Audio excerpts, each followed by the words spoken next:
民国92年启用的安平区图书馆，因为调高的关系，必须要规工使用空调。不过中央空调伫108年，因为供线歹去修理，到后来压缩机加冰水系统故障，评估修理的费用要300万。后来改直立式的冷气，分年来装修。伫108甲109年，分别装了1、2楼，不过3楼却一直无经费来装置。因此，议员林美燕会同市府文化局加图书总馆来会勘，目前有争取3台直立式冷气的经费。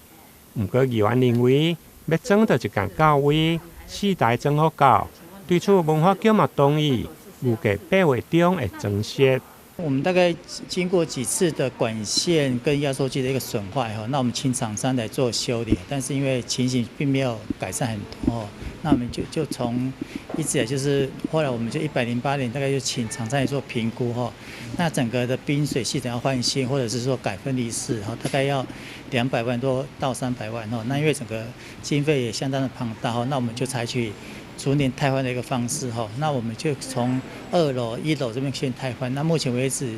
这边也感谢我们总图的一个协助，还有包括说我们安平区还有我们南区所有议员的一个帮忙哈，就争取我们整个一个环境冷气的一个改善哈。那我们目前为止大概就是剩下3楼的部分哦，还没有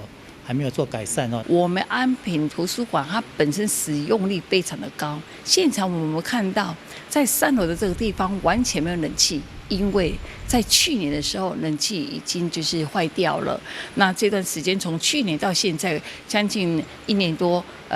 我们的冷气都没有办法到位。那当然我们就是在这边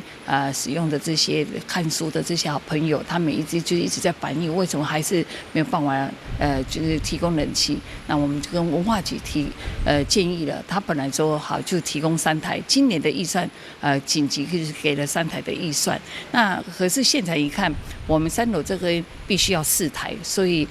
今天在现场我们又要求文化局再追加1台，那我把整个4台的婚礼式的冷气一次到位，提供一个优质